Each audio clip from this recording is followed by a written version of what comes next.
All right, as we continue our debate night coverage, we are once again joined by University of Denver political science assistant professor Michael Greenberg. Thank you for sticking with us through this. I want your take on this. You mentioned earlier the completely different tone we'd seen tonight as compared to previous debates. So the Trump campaign has always been, at least as far as the election, they keep digging in their heels.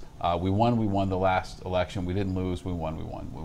Well, when the moderators tonight pressed Senator Vance about the election denierism stuff, he said we did have a peaceful transfer of power. Trump left. Biden is in office.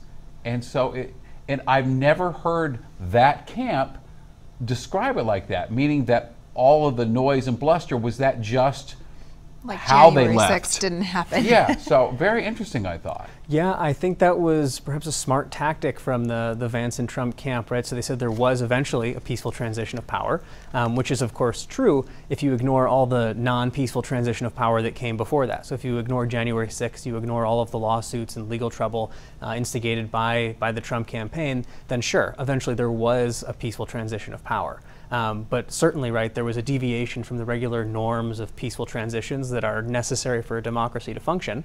And the Trump campaign seems poised to repeat very similar tactics should they lose the election again this time around. Let's talk a little bit about the format of the debate. There was no fact-checking in the debate as it was ongoing. There was one fiery moment during the debate where J.D. Vance had his mic cut because he actually was fact-checking. He said this wasn't in the rules that we agreed to, which was kind of surprising to find out those were the rules that they agreed to. Do you think not fact-checking benefited either J.D. Vance or Tim Walz or possibly hurt one of those candidates during this debate?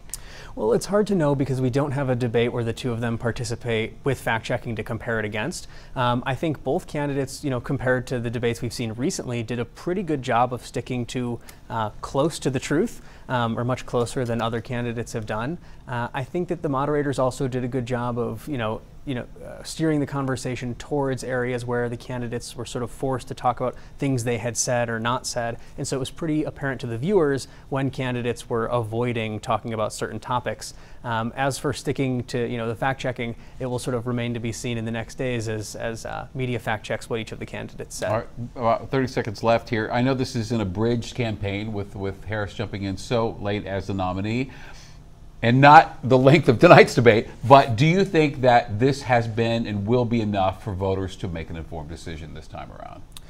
I think that by now, voters have had enough experience with Trump and sort of the Biden-Harris administration that there's a wealth of information available for them to make a choice. I think, again, very few undecided voters tune into these vice presidential debates, so I think all the facts people need are on the table. All right, Michael Greenberger, thank you so much. I think I speak for all of us. We've just really enjoyed having you here. Thanks for your expertise tonight. Thanks so much for having me. All right. All right, with 5 weeks left till the election, Denver 7 is your one-stop shop with this major election year. So stay up to date with this election cycle with local and national stories to help you make a decision at the polls. You can do all of that on denver7.com/politics.